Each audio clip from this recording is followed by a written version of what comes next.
I've searched for the power to grant me the wish I've wanted for so long, only to learn that I have the power inside me all along. Everybody has something deep within them, a wish that's wishing to break free.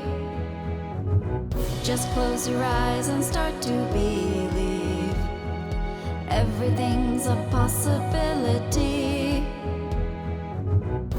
Just speak the words we're listening, and you'll have all you're envisioning.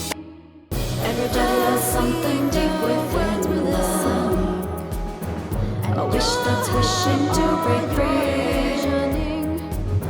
Just close your eyes and start to speak. Everything's a possibility.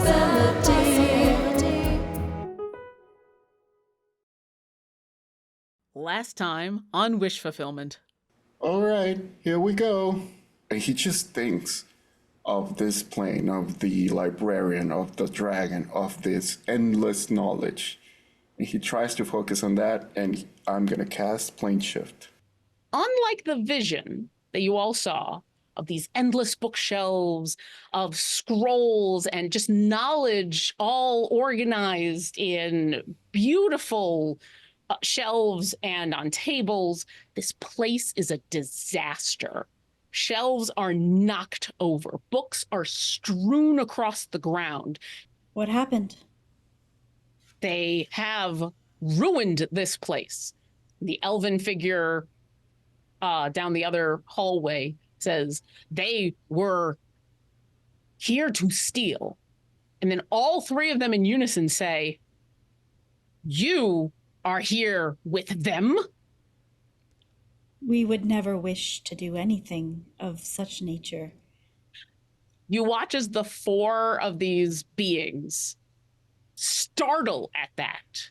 Like you saying wish has hurt them in some way. They kind of flinch. And then they look back at you and say, you know where they took the deck. Give us back what they have stolen.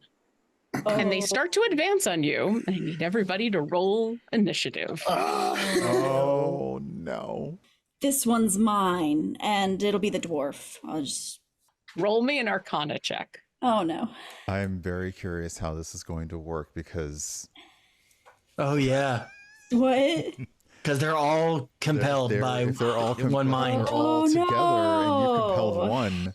All four of the figures, their eyes look directly at Chance, and Chance, you sense the creature in front of you. You sense the creature to your left, to your right. You sense the creature below you. The creature you have now challenged to compel to a duel, it's under you, and it is gargantuan. Oh, boy.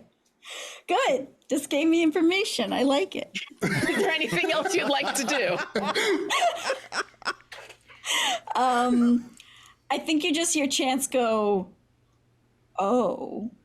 He immediately drops to the floor, copying Manamal's like 3-point landing, and puts his hand to the floor and casts Zone of Truth to encompass both himself, the being next to him, and perhaps 15 feet below the 15 feet sphere. So like 7.5, Yeah. I'm bringing that sphere down. Hear the truth of our words. We are not here to steal. We are here to bring them home. And will you return what has been taken? If that is what must be done, then yes, absolutely. What has been taken is dangerous and belongs here with me and must be returned for safety. The astral dreadnought is its home. Its stomach is its lair. I do not know what it plans in there, but that is where it has gone with my deck and anything else it has stolen. So there is a flash of light as the librarian teleports you somewhere. Now, you all know enough about what an astral dreadnought is to at least have an expectation of space. Maybe wild space, maybe just space. You know that's where these creatures live. They basically float through the stars, eating whatever they can get their claws on. It's still a disconcerting experience to go from a terrestrial type of environment to suddenly floating in the expanse of the universe. In a way, for a moment, it's very gorgeous. You see the stars tapestried out to your side. There's a calm with the quiet. Because once again, we're in wild space, in D&D space, where you can all breathe and hear and everything because magic. And so for a moment, it's very kind of calming. And you take a moment and kind of think about moving. You all have your regular movement. And then you see it. And it's one of those things in where you could have sworn it wasn't there a moment ago. And then you're looking away to kind of move in a different direction. Then you look back and then suddenly it's there. This gargantuan creature with this toothy maw dripping some sort of saliva, a giant singular eye, huge crab claws, and a tail that kind of snakes off into mist of some sort. And you all kind of lock eye to eye to eye to eye to eye with each other, kind of at the same time. And for the purposes of this, we're going to roll initiative, because it'll be a little easier. But you all know that in order to do what you need to do, you need to get inside of it and not kill it. Okay. Well, you all still managed to beat it. Maybe it's because there is technically no surprise here. You all just kind of saw each other from across space and time. I saw you from across the room. Just like the vibe is really I liked your vibe. I mean, you're all thinking seafood dinner and it's thinking steak dinner, and you just got to come together on the food. That's all you got to do. So with that, Manamal, you're up first. What would you like to do? I think when they kind of blink in and see it for the first time, Manamal sees it, goes, "Oh crap! Oh crap! Oh, okay. I will." At this point, just move. I don't think I have the kind of. I have 100. How far is it from us? So it looks like it's about 75-ish feet. I could step of the way. Is its mouth already open? Its mouth, yes, but like in that big toothy grin. So there's not a space to go in just yet. But it's grinning at you. That is disturbing. Yeah. This whole creature is just amazing. I am going to dart. I'm going to use my action to dash.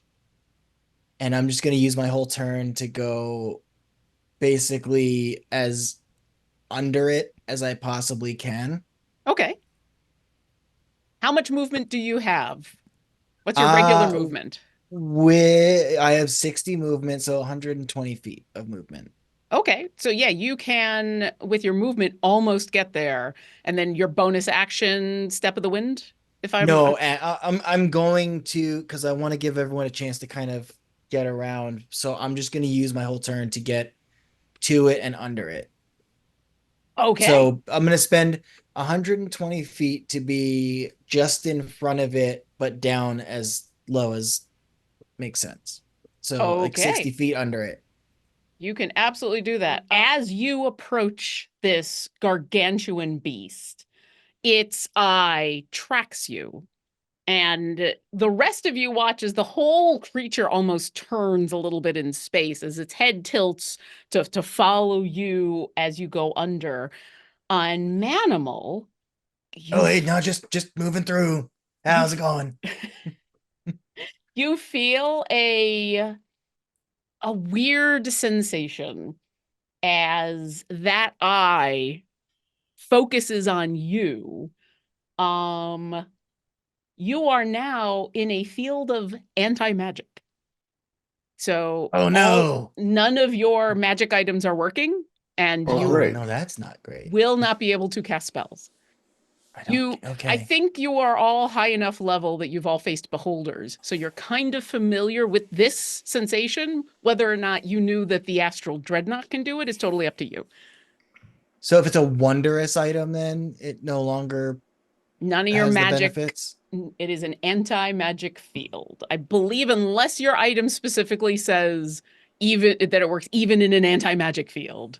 But it's just I don't see anything that says it's magically. It's just anything that's not like regular armor is magical, basically. Pretty much. For the Okay. purposes of this, I'm mostly concerned with like magical effects, magic. If you have like the paladin's auras will still work because that's not technically magic. That's an innate thing that they do. That it's yeah, Aster, for you, it's the force of your conviction. Chance, it is the power of your tenets. That's kind of what does it. So any of the things that you can do as a creature still work. But if you tried to cast a spell, it would not work. So then that rage and key also kind of fall under that category. Absolutely. Your rage still works, your key still works. So then would an item that is influenced by key work? Would an armor thing work? Like while wearing bracers, you get +2 to your AC if you're not wearing armor and not using a shield. Is that because it's magic effect? Like I'm fine if that is. I'll turn off all my stuff, but I don't have anything that's like cast a spell except for Cloak of Displacement, maybe. So your Cloak of Displacement won't work anymore while you're in the cone, because that kind of technically just casts the spell. I'm going to say partially, probably technically, your bracers and everything else wouldn't work anymore. But here's the thing. Anything that's just offering you a stat block, here's +2 to your whatever, I'm not as worried about. So in order to make everybody's life easier, don't worry about like equipping and unequipping stuff. Just know that like if your stuff does magic stuff outside of like a basic stat block, a basic bonus to something. Yeah, so like you go to try to get your displacer cloak going and it just womp womp womp womp. Oh, my immovable Really rod. said No, turn off all that your actually was a devices big before part of my landing. plan. Dang it.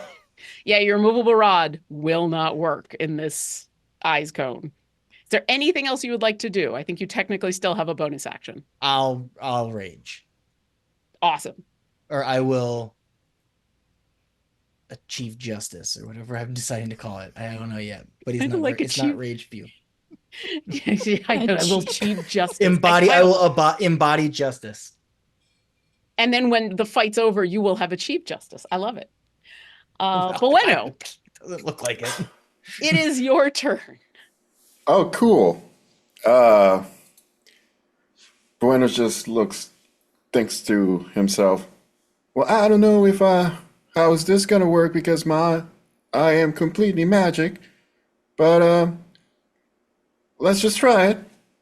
And Booeno just jumps and jumps and jumps all what is it? 30 feet close to the Astral Dreadnought. Mm-hmm. And he's just gonna try it. I can't do a magic, so he's just gonna. Well, you do know right now you are not in its cone. It is focused at the moment on Manamal, so you do have your magic available. And I'll say that you can obviously tell when it's focused on you.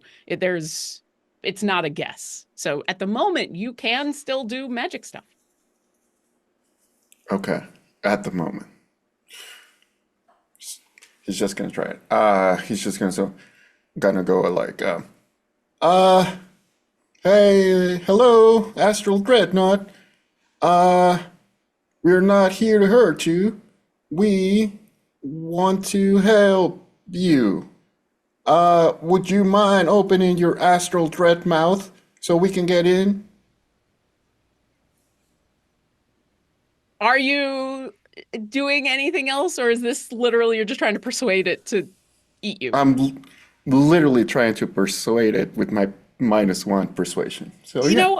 You know what? Uh, I love this so much. Go ahead and give me a persuasion check with advantage. Because you are asking it to do something it wants to do anyway. Wait, it wants to what? Eat Well, I us. mean, Oh. Oh, 18. yeah. Dang. So role-playing wise, it does look at you, but the cone stays on Manimal. And you see it lick its chops. And you get the sense that you've just asked it to do something it was trying to do anyway. Would you like to do anything else? I'll let that just be a free action if you wanted action or bonus action.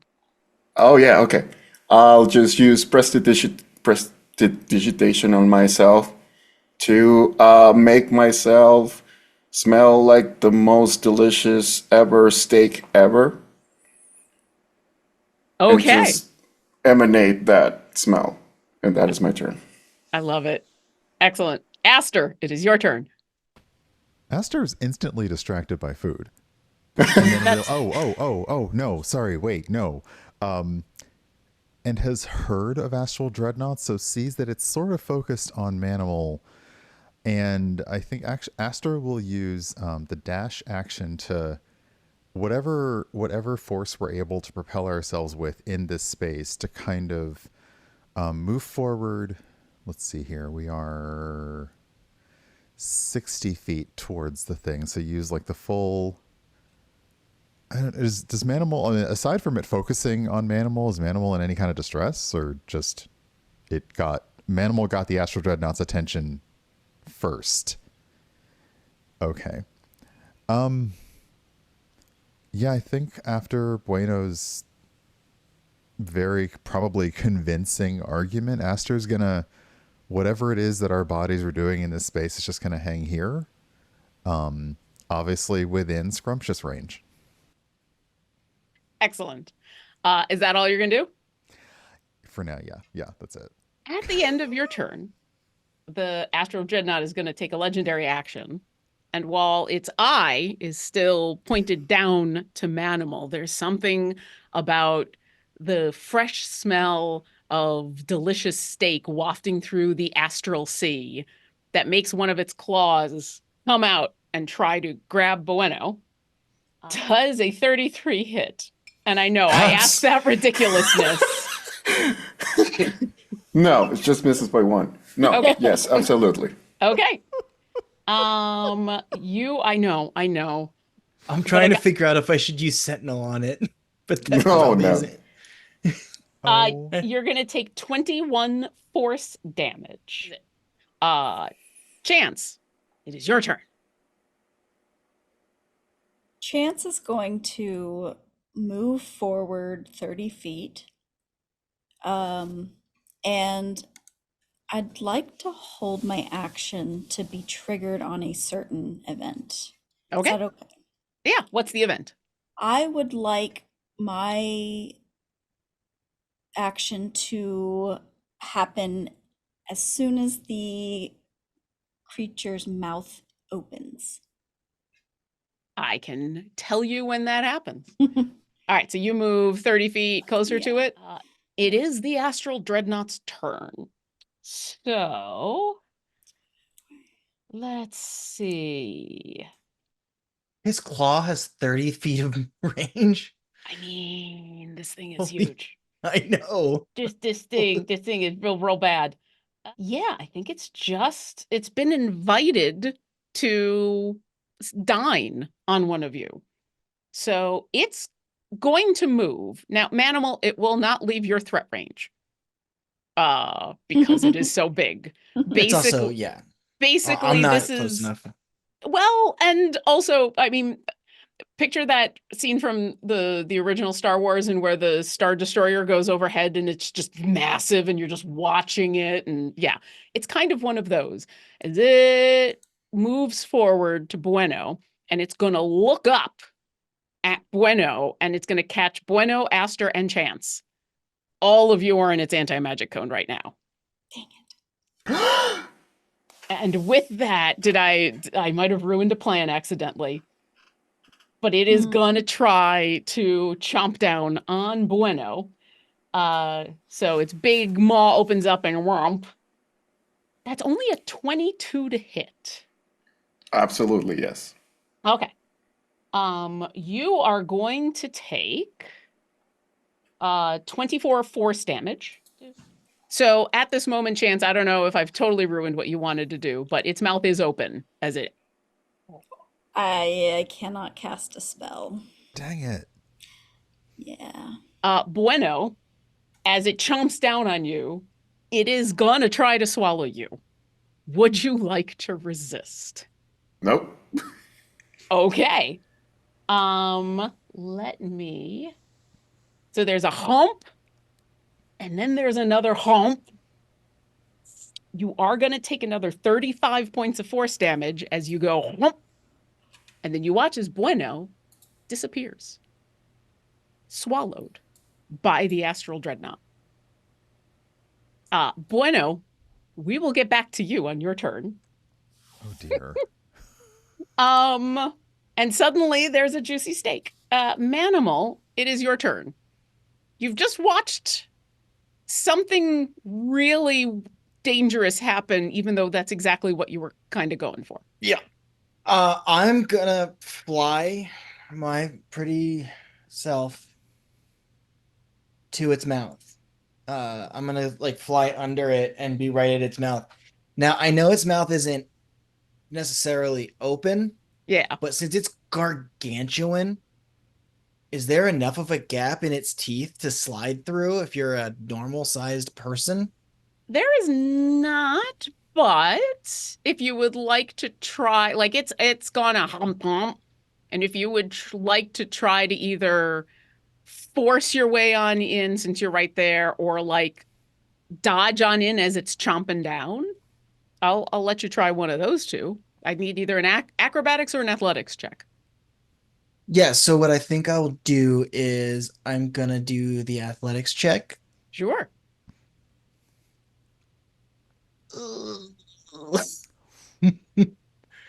+7's fun, but when it's a nat 2, it's only 9.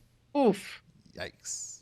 You try as it comes down, and then it's going to open just for a little bit again as it's, chomping down. And you try to like. I had something stop I it so you wanted to can do push. instead. Actually, like that I was gonna do it when I got in, but maybe if that's my movement and I failed, I'll take whatever consequences happen. But I would like to, now that I'm beyond, like I'm at its mouth, is its cone inside of its mouth at all? No. I'm guessing no. It's coming out of its eye.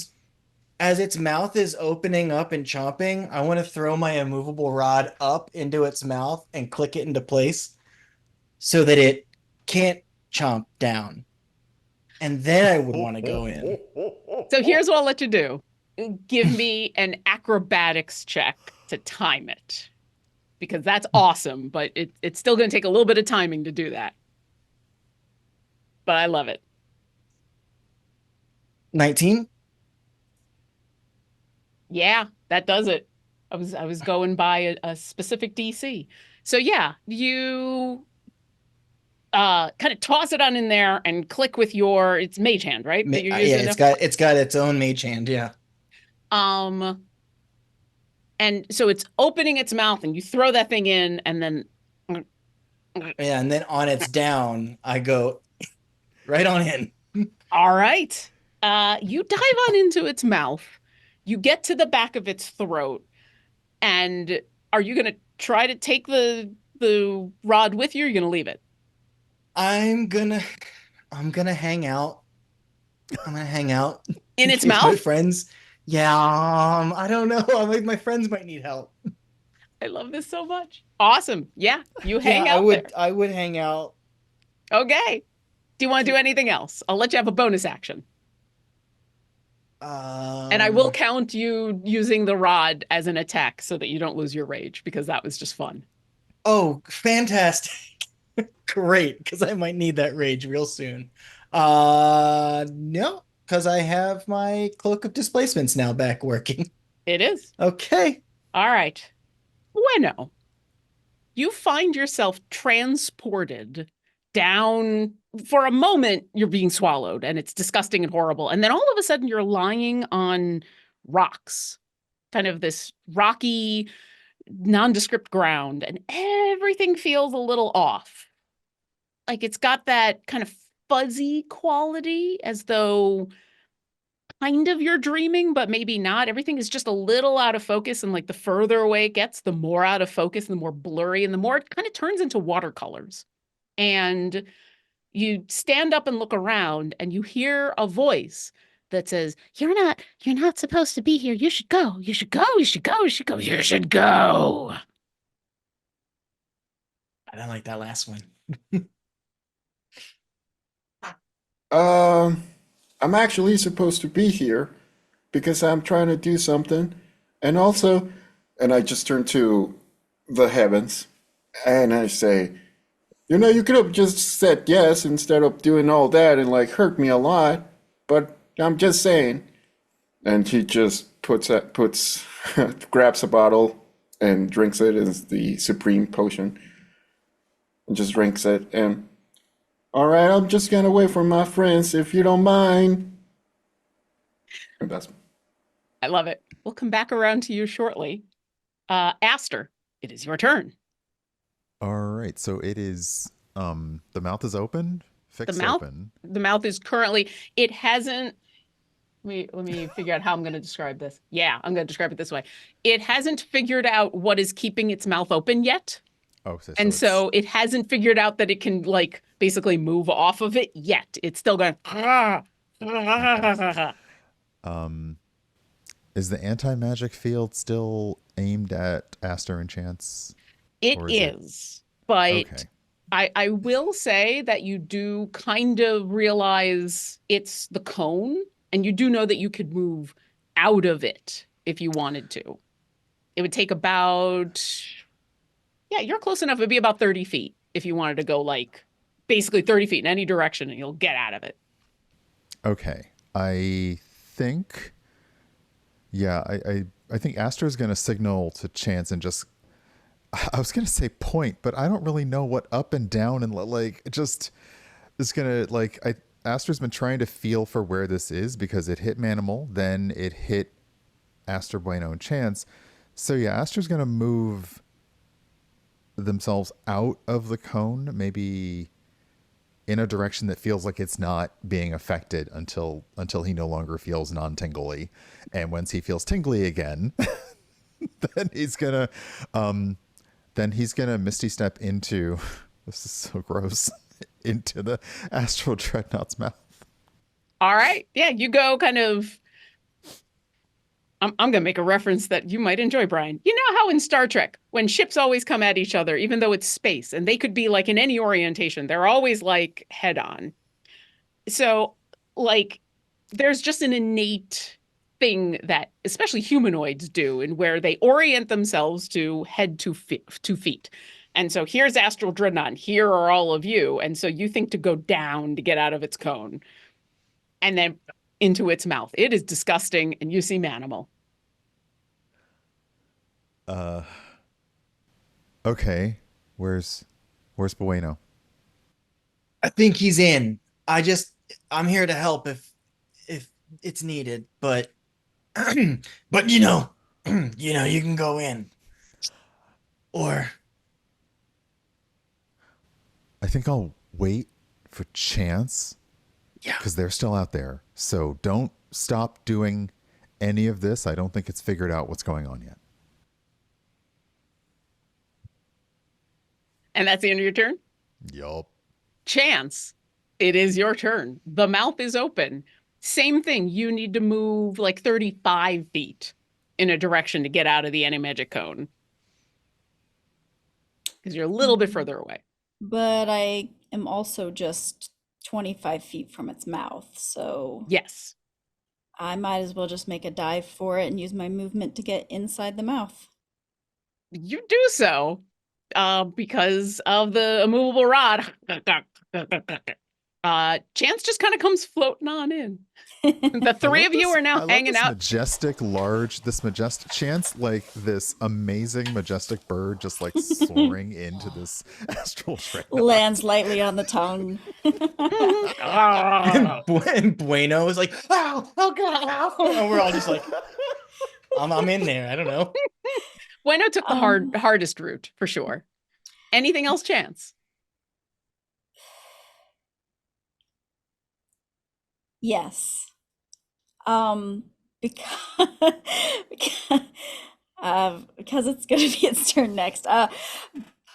Chance is just gonna see the fact that these guys haven't left yet, and we probably have a giant jaw coming down on us any second. Chance is just gonna try and just says, freeze! And I'm casting command on Ooh. so that it doesn't close its mouth. I love it. What's the saving throw? It is a wisdom 22. Okay, let's see. So it got a 9. Okay, but that's probably Well, part of me wants to use a yeah. legendary resistance. But the it's so other confused. but the other part of me loves the idea that it is so its intelligence is real low. It's real strong, but it's not reading books. And so I think in this moment, it's so distracted trying to figure out why it can't close its mouth that it doesn't think about resisting your command. And so now it's just, and it will, for its next turn, just stay still. Yay. I love that so much. Anything else? No, that's my movement. That's my turn. Yeah, that's it. Okay. On its turn, it does not move. And it is Manamal's turn. You are all still in its mouth. Click pull. So I have my rod back. Okay. I wipe it off just a little. Shall we? All at the same time? I will hold my Nasty. movement so that we all can go deeper into the mouth together. Give me an insight check. At disadvantage. Because you are The inside insight- its mouth. Insight. Disadvantage? Yes. Yeah, sounds right. 9 is good. It's Okay. a good number. It's a Nine's great number. Good no, Lauren. Yeah. You're going to hold and wait for your friends. Anything else? I guess my rage drops. Yeah. It sadly does. At the end of your turn, yeah. is it anything else? No, I'm waiting for them because I would. I love it so much. At the end of your turn, it's going to take a legendary action. And it's going to chomp. Rude. Because it held and it did the command, and All now right. you're all there. And it's going to go It's got disadvantage on. on its On attack chewing? against me. Does it hit to attack? Oh, You that's know, a good I was going to question. say no because you're already in its mouth. That being said, It's a big area. here's what I'll do. It's gonna swallow. It's gonna swallow all three of you. Like, that's coming. You're gonna take some damage, just like Booeno did. I will let you all give me dexterity saving throws to take half damage. Guess Because what? What's up? Everyone gets a +5 to your saving throws because I have an aura of protection. There you You go. guys are right next to me. So Can I I will. technically see what's happening too? I think not only do you see what's happening, Your insight didn't pick it up, but as soon as it starts to move, you're like, oh yeah, it would just swallow, wouldn't it? So yeah, the All three of right. you give me dexterity saving throws to take half this damage. Aster, what'd you get? Oh, 20. Oh, wait. 24 plus 26. That saves. Chance. 25. 18. Oh, That saves. Manimal. 18. Did you add your 5? Yeah. Okay. Do you have anything else you could add to it? Gumption? Did we say Moxie? Oh, no. I've got Moxie. I activate Moxie. I activate Moxie. Because unfortunately, that's going to fail. Okay, I take half damage anyway because of evasion. Well, there you go. So that helps. So you're all going to take half of 35 force damage. So 15, it would be 17 force damage. All of you now appear literally seconds after Booeno has landed on the ground. Booeno, you've kind of stood up and had this very short exchange with a creature that you do not see. And all of a sudden, your three friends are there. All of them looking a tiny bit hurt, but certainly not as hurt as you were. So you all appear next to Booeno in this weird dream-like space. It's very floaty. You can all see each other clearly and hear each other clearly, but the further away you get, the more the world kind of turns to mist or watercolor, or it just gets fuzzy. And it's disconcerting in a way. It's almost as though you're underwater, but you feel just like you're standing on a normal rocky ground. And as you all appear, this voice speaks up again that none of you can see for the moment. And it says, more of you. No, you should all leave. You should all leave. You should all leave. We can't leave. We're here to find someone. There is no one here for you to find. They do not want to be found. They are not did you find? Find who?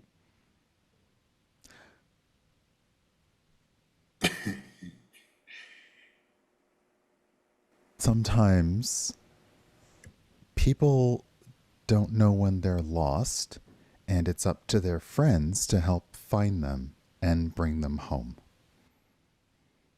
There's a pause, and then the voice speaks up again, but you now hear it from a direction. Before it was kind of everywhere and directionless. And you all hear it from your right. And as you turn to look, the landscape there clears just like a tiny bit, just so you can see the front half of this creature and the weird floaty bits of rock and debris and the disconcerting bit of nothingness behind it as the front half of a dragon appears, as if it's poking through a portal or a tear in this universe. And so just its head, its long neck, and like one claw kind of gripping nothing pulls out. And like the landscape around you, it's blurry. It's disconcerting to look at. One moment you see the elegant, graceful neck of a moonstone dragon, the long snout, the horn that comes up in a crescent shape. And then another moment it shifts and it's this purplish, dark creature, also in a dragon shape, with spikes and black voids for eyes, no pupils. And as you listen to it talk and it shifts back and forth, the higher pitched, the more slightly friendlier pitch is the moonstone dragon that you're pretty sure is Henna, the one that you're looking for. The darker, more gravelly voice, it's also coming from this creature's mouth, but it's almost like there's two creatures in the same space. And you hear it say, friends, I have lots of friends. I don't know any of you. I don't know you. You should, I will eat you. No, you should just leave. Who are you? We came Because of Lady Sehanine. Why would she? I don't know if I care about what she wants. This is my place now. You should go and tell her that I'm fine. I'm fine. Everything is fine. Everything is not fine. You don't seem fine at all. Your friend was worried about you. You should tell her, don't look into the void as deeply as I did. I got very, very curious, and now I'm here to help. Everything's gonna be fine. Do you want to join us? Do you want to be part of my new army? I don't need an army. I need an army. I'd like to use my divine sense. Okay. Let me- Anything that is celestial, fiend, or undead. You don't get any of those three. I'll say you get the faintest flavor of celestial, and knowing that Henna, this moonstone dragon, was hanging out with Sehanine Moonbow, one of the pantheon of elven gods, you kind of think that's probably where it came from, especially since moonstone dragons, their lives are very fluid. They're creatures of dreams. And you don't get undead and you don't get fiend. But whatever else you're getting, it's close enough that you get that weird pit in your stomach when something is very wrong, but you don't exactly know what it is with your divine sense. Okay. Well, honestly, you don't seem to be okay, but we can help. I think if you allow us. But would you like a cookie? I would like your souls. No, I'm fine. I'm fine. Really fine. You should just all leave before. I mean, everything is just going in a weird way, and you should become part of my world. It'll be great. And you watch as the one claw is kind of on the side of this nothingness. The second one comes out and poof, lands on the ground, shaking this weird ethereal place. And the dichotomy of these two dragons in this one space flickers, and just as the purplish dark one, the one that's been asking you to become part of its army, reaches towards you, the head turns back into that elegant, kind moonstone dragon, and you hear her say, "No," and everything kind of gets very blurry. And you all blink and shake your head. And I need someone to roll me a d12. Not me, not it. Not it. Just one person. I get it. Okay. I get it. Oh, I don't want to be responsible for This this. is all on you, Brian. it's an 8. Oh Eight. gosh. The best number, excuse. I love it. Okay, all of you have that weird shunting sensation that's almost like being teleported, but it's different. And it feels like that moment in a dream when the world of the dream changes and you're just conscious enough that it's a dream to realize that, like, hey, one moment I was here and the next moment I'm here, and there's no logical consistency.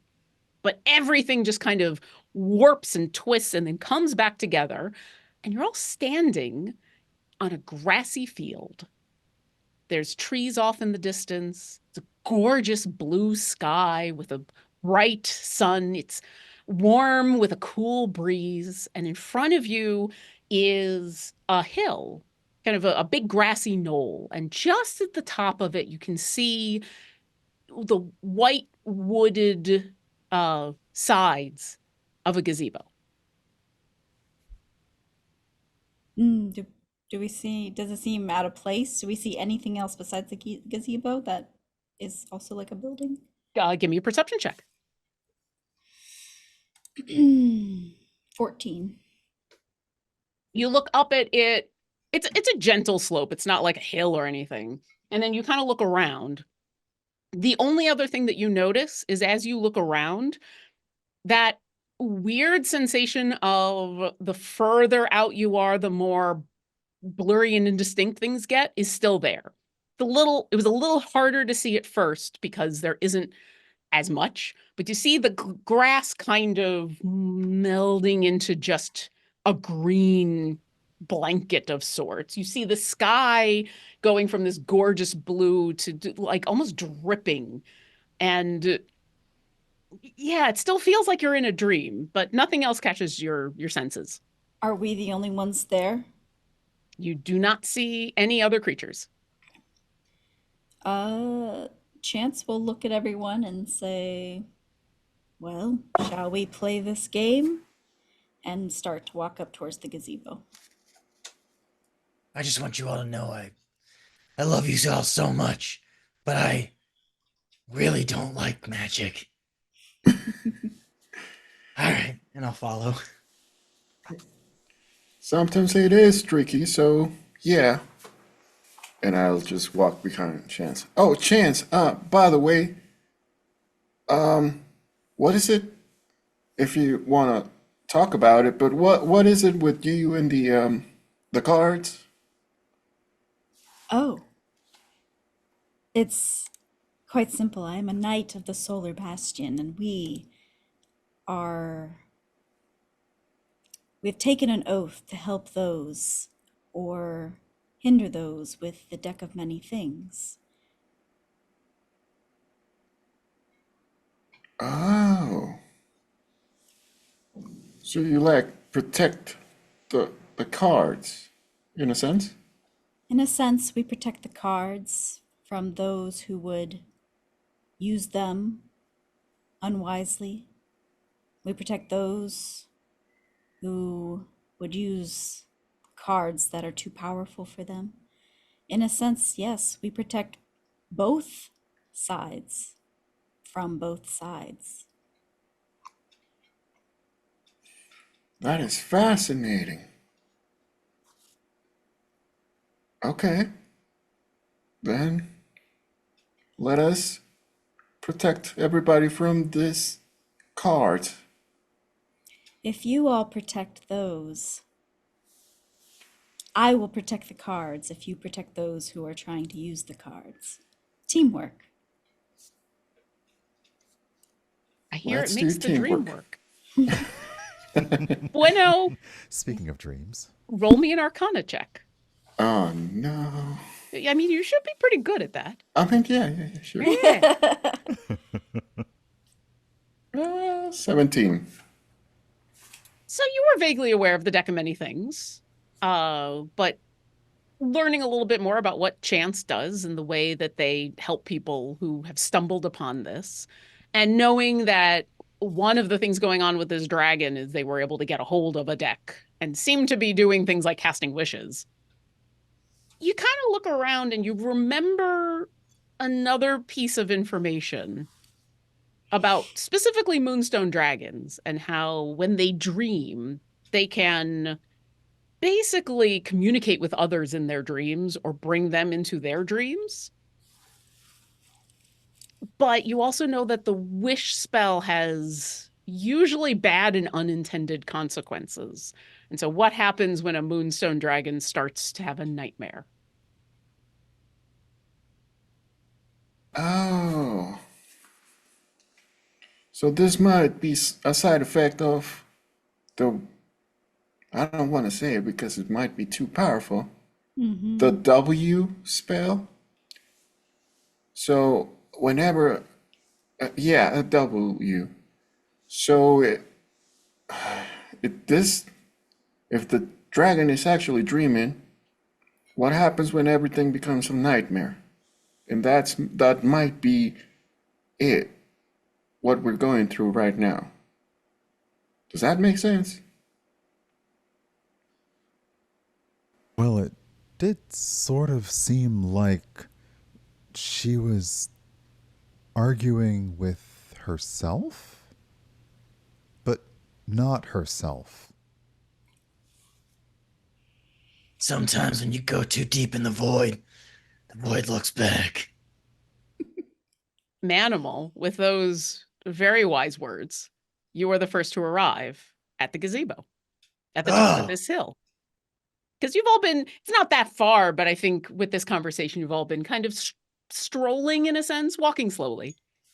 And as you arrive, it's a fairly large, brand newish gazebo, totally painted in white. All of the wood is just freshly painted. It's octagonal with open sides and a covered roof. And it's got those weird benches that kind of stick out from the wall that are not really seats, but a place you can sit down. And do you step into it or do you just kind of walk up to it? probably want to investigate the area because this is not just a gazebo we happened upon. This is inside of a demiplane, inside of a monster, inside of a nightmare, inside of a void. So I will investigate the area, whether it be through detective means or arcana means, whatever you need means. But I want to see what I can glean from detective work. Okay. Well, let me ask. Yeah. When you're looking for clues, when you are being a detective, are you looking for physical things? Are you thinking about the magic of this place? Like what are you kind of focusing on in your detective work? And that'll help me decide what you're going to roll.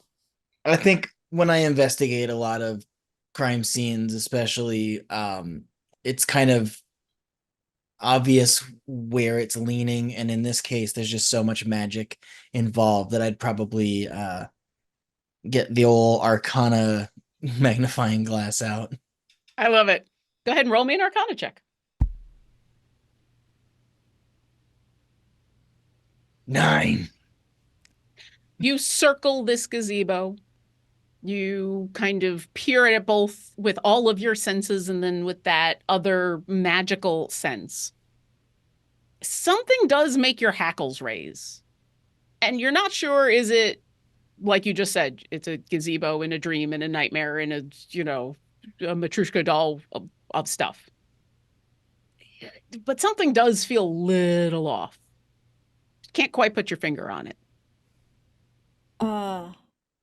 Manimal, Yeah, do you mind if I try something? please. And I would like to pull out my hand mirror of the past. Ooh. Tell everybody about this mirror. So this hand mirror looks ornate. It's got gold around it, but it's a hand mirror, probably about the size of someone's face. And when you look into it, you can see through the mirror. At the area you're looking at past the mirror, you will see important events that have happened in the past 24 hours. So if any sort of thing has happened here, we will see it replay on this mirror. Awesome. You hold up this mirror and focus its energies on the gazebo. What you see in here, it's hard to tell exactly how long ago this was. For all you know, this might have actually been more than the 24 hours that you are expecting because you're in this weird demiplane. So what is time? What you see is the gazebo as it is with the sun and everything. But what you hear is a voice that you don't recognize that's saying, yeah, and then we came across this thing and I didn't know what it was. And a friend of mine kept saying, oh, it's like one of those gazebo things. And I had like a monster? No, it's just a gazebo. Like a what's a gazebo? Is this like a mimic or something? No, it's just a gazebo. He kept trying to explain to me what a gazebo was by just saying the word over and over again. And what did you supposed to think when someone just explained something by saying the word over and over and over again? So I attacked the gazebo and I kind of set it on fire and nothing happened. So now I know what a gazebo is. And then you hear a second voice that is, now that you've heard not just Henna speak, but this other version, but you hear like the original version of her laughing and saying, well, did you at least like repair it or something? And this first voice that you don't know says, no, we kind of just ran. I felt like real guilty, and so I just kind of ran. I should probably go back and fix it. And then the vision ends. And you do notice one other thing in the mirror. You do notice it's a little bit of a burn mark on the ground, kind of on the other side from where you're standing from the gazebo. Chance just looks to the rest of the group because yeah, everybody saw it. So just thoughts. Huh. Who would attack a gazebo? I mean, to be fair, it does kind of sound like a monster name. Oh. Yeah, it does have a Z in it, so yeah, it's a bit onerous. I'd fight a gazebo. If it turned to a life of darkness and let evil fester in its wood, I'd fight it.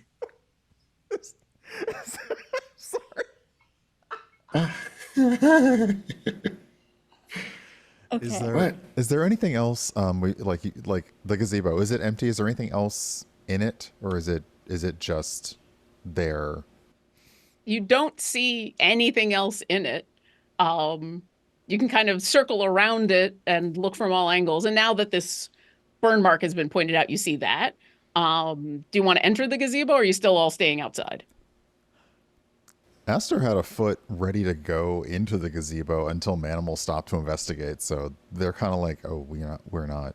I just thought we would sit down for a little while, but okay.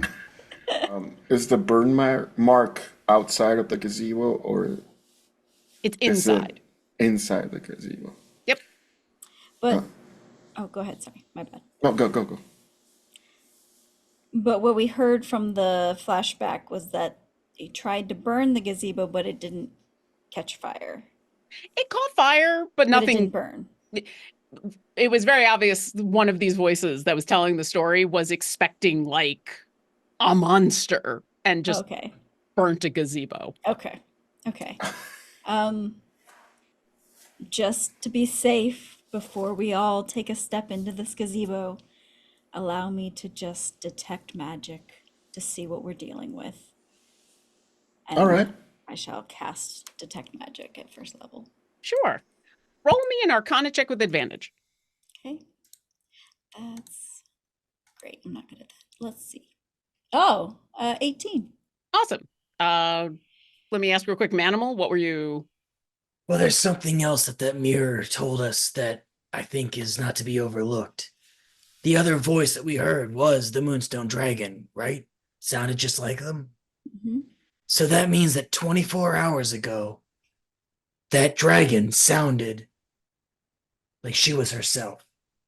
Well, time is different here, Ever- but I right. see what you're Yeah. saying. I hate magic. Okay. Chance, you reach out with a detect magic, and everywhere is kind of suffused with, it's almost illusion magic. But it's got a weird taste to it. It's like a metallic overtone in your mouth, but almost everywhere you look is an illusion of some sort, or at least the magic that it's emanating is illusion magic. And looking at this gazebo, there's nothing different about it from the grass, from the sky. Everything is just kind of suffused with that same illusion overtone with a sour note. Well, I'm gonna go ahead. I'm just gonna lean over to Aster and be like, I'll bet you 20 gold that we're fighting a gazebo. I don't want to fight the gazebo. As I said, I just want to sit down. So can we not? I think that we have investigated this gazebo enough. Yes, please, Aster, take a seat and relax. I just, it's been a day. We were in a weird library, then we were in space, then we were in a mouth, which is kind of gross. But then, like, this just seems like a moment to maybe take and pause and reflect and maybe work on our next move. Yeah, man, have a seat. After you. Wow. I feel so bolstered by my was friends good. and their faith in my actions right now. That's a really good idea. The party's right behind you. I feel like they are not right behind me. We're behind you somewhere. Right behind you. Yeah, no, Aster goes into the gazebo and sits on one of the little side benchy things. There was nothing in the middle of it. It was just the benches around the edge. Okay. Just the benches around the edge. Yep. Aster steps into the gazebo and walks over to one of the benches and sits down. And it's kind of nice. You got me. Nice try, Lauren. Aster, how do you feel? I mean, fine. I mean, anxious, also a little bit tired, also a little hungry, maybe thirsty. Were you going for a specific? Because there's a lot going on. Oh, no. I thought, okay. And I'll just go into the gazebo and I'll sit down. You walk on in. The bench that you're sitting on, it's just like a piece of wood sticking out from the side of the gazebo. So it's not the most comfortable, but yeah, you sit down. It's kind of nice. May I approach the burn mark Sure. after I sit down and cast mending on it? Oh. Yes, you can. What does it look like when you cast mending? I just take off my helmet and just put it right beside it, and my helmet just starts vibrating, and then it gets like this teal glow to it. And it's like the when Aquaman does the talking to the fish thing, the ripples going. The helmet just starts going to the ripples, and it's like a power wash simulator too, like trying to clean it off. I love it.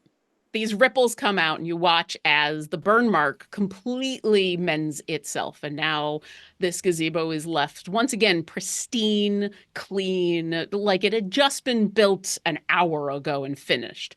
And those ripples continue to come on out and wash over all of you. There's a moment in where it's not that it feels nice, but that lingering sense of everything is kind of a little wrong here goes away for a moment. And you all kind of have a moment of calm. And then everything melts and gets fuzzy again. And you all feel that weird pulling sensation.